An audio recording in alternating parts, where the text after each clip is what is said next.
આજના જ વિડીયોમાં આપણે વાત કરવાના છે કે જે આપણું જે નેક્સ્ટ વીક છે એમાં ગોલ્ડ કઈ રીતે કઈ ડિરેક્શનમાં મૂવ કરી શકે છે. તો ઘણા સમયથી જે ગોલ્ડ છે એ આપણી આ રેન્જ છે એની અંદર જ મૂવ કરી રહ્યું છે. સો કેટલાક લોકો ઇન્ટરનલ સ્ટ્રક્ચરને લઈને ટ્રેડ કરતા હોય છે, બટ અત્યારે જે એનએફપી છે, જે લાસ્ટ ફ્રાઈડે હતો ત્યારે એનએફપીના કારણે માર્કેટ એક એગ્રેસિવ નીચે આપણને બ્રેકઆઉટ નીચેની ડિરેક્શનમાં બતાવ્યું છે. અહીં જોઈ શકો છો તમે કે માર્કેટ અહીંથી આ ભાગમાં તમે જોઈ શકો છો કે અરાઉન્ડ 71 ડેઝ એટલે કે છેલ્લા 2 મહિનાથી માર્કેટ આ જ ભાગમાં મૂવ કર્યા કરતું છે.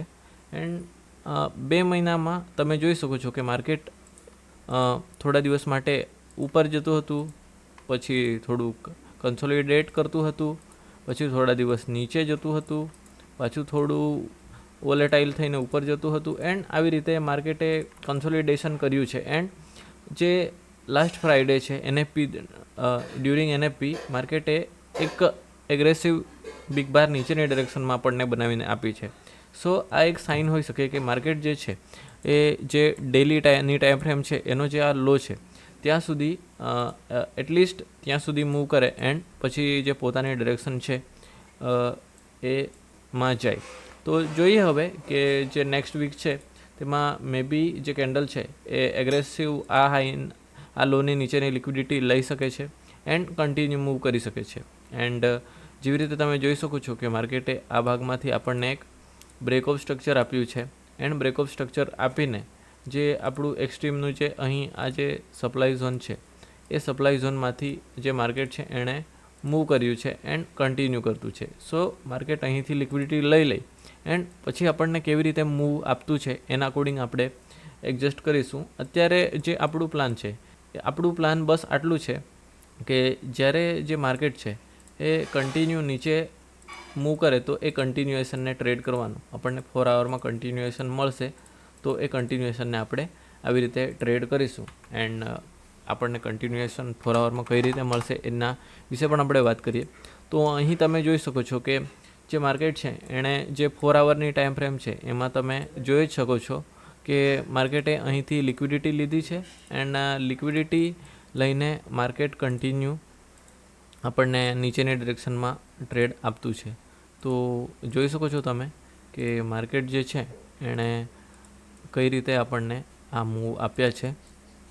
એન્ડ જોઈ શકો છો કે માર્કેટમાં જ્યારે લિક્વિડિટી રેસ્ટ કરતી હોય તો કેવી રીતે માર્કેટ પ્રિસાઇઝલી એ હાઈની ઉપર આવતું હોય છે એન્ડ જે લિક્વિડિટી છે એ લેતું હોય છે એન્ડ પછી પાછું એકચ્યુઅલ ડિરેક્શનમાં મૂવ કરતું હોય. તો અહીં પણ તમે જોઈ શકો છો જે માર્કેટ છે એ આ ભાગમાં ઘણા સમયથી કન્સોલિડેટ કર્યા કરતું હતું. આ ભાગમાં તમે જોઈ જ શકો છો. એન્ડ આના ઉપરની માર્કેટે લિક્વિડિટી લીધી. સો અહીં થોડું માર્કેટે નીચે ગયું એન્ડ મેન્યુપ્લેટ કર્યું, લોકોને ઉપર ગયું, આ હાઈને મેન્યુપ્લેટ કર્યું એન્ડ પાછું કન્ટિન્યુ નીચેની ડિરેક્શનમાં કરતું છે.